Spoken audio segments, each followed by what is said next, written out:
The design of the K-Series loader reflects a lot of consideration for safety. But does this automatically ensure safety on the job site? There are many pieces of safety equipment on the loader, but there is no assurance that the safety equipment will get the job done unless you use it. One of the most important pieces of safety equipment is your seat belt. Buckle up before you start the engine. The rollover protective structure by itself does not assure your safety in the event of an overturn.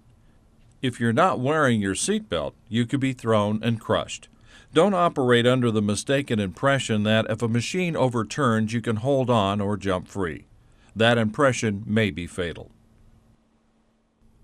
Before starting out, make a quick check of the operational controls.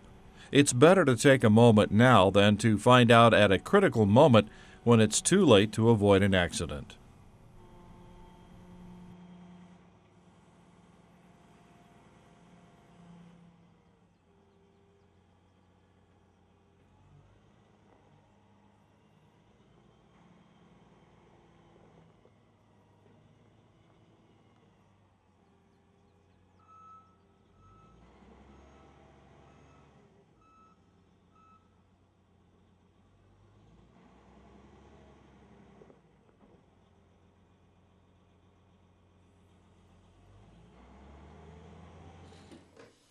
If you're using the loader in an area other than a quarry, be sure to call the utility services in the area to have the job site marked for underground lines or structures. In most areas, there is a free or low-cost one-call locator service. In the United States, just call 811 and you will be connected to the local locating service. It's better to take a little time before the project begins to know what you may encounter. If you cut through a gas pipeline or an electrical line, you could be losing more than a little time. It's also important to be aware of what's overhead. Serious injury or death can result from contact with electrical lines. As was mentioned, it's up to you to use your safety equipment, and it's also up to you to use good safety judgment. As the operator, you have the primary responsibility for the actions of the loader. Always think about what you have to do before you do it.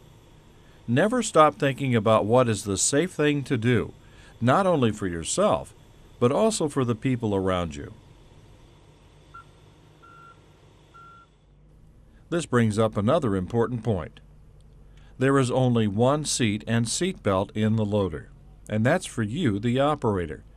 These machines are not designed for riders. And when working in close areas, reduce your speed. You never know what might pop out in front of you or in back of you. Even though the reverse alarm is sounding, you still need to look behind you before and while backing up.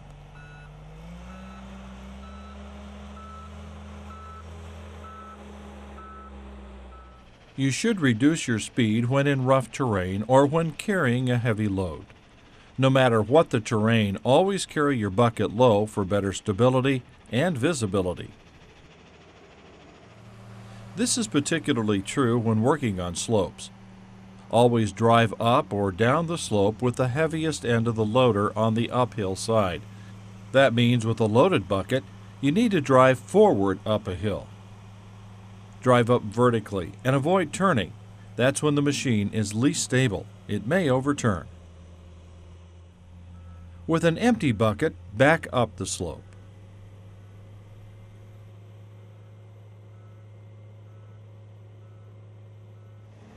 When using the loader, keep the loading surface smooth and level. This not only makes it easier to load a truck, it also improves stability when the boom is being raised.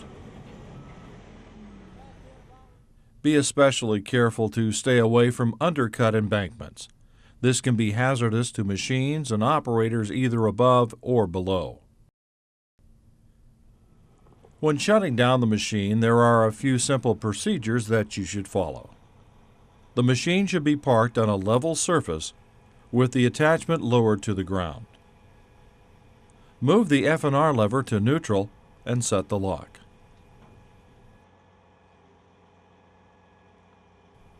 engage the park brake.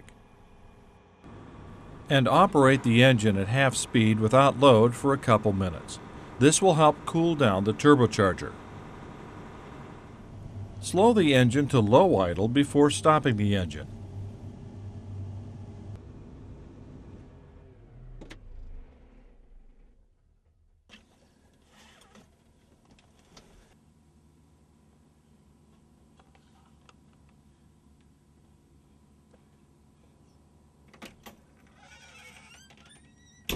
If you're shutting down for the day, it's a good idea to install vandal protection and lock up the machine.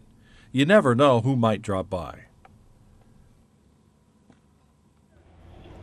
If you plan to haul the machine, you should always use caution when loading it on or off a trailer. Statistics show that this is the most likely time for a tipping accident. You should always fasten your seatbelt before loading or unloading in case of overturn.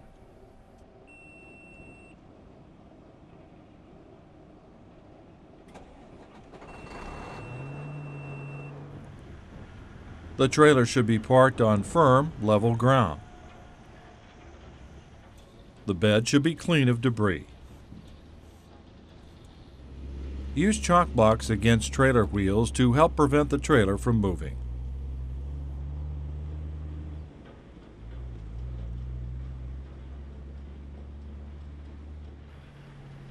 With the help of a spotter, drive onto the ramp slowly.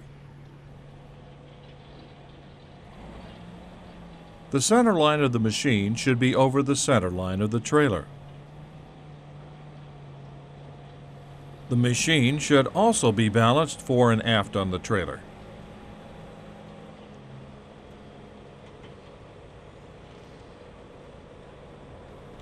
Once in position, place the F&R lever in neutral and set the parking brake. Be sure to install the articulation locking bar. Lower the front attachment.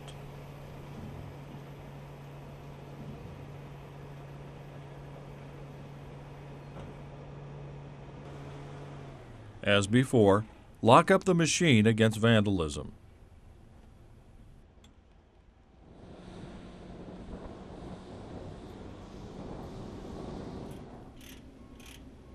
Fasten the machine to the trailer with chains or cables with appropriate load binders. Tie-down points are shown in the operator's manual. Tape the exhaust to protect the turbocharger. Before you haul the machine, be sure of its overhead height to the ground. It's better to know your limitations beforehand rather than learning the hard way after you hit something. And be sure to banner and flag the oversized load.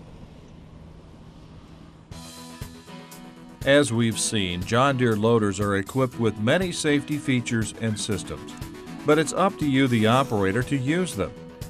You have to think about every move you make before you make it. It doesn't matter how much experience you have, it only takes one mistake to make the difference in your life and in the lives of others.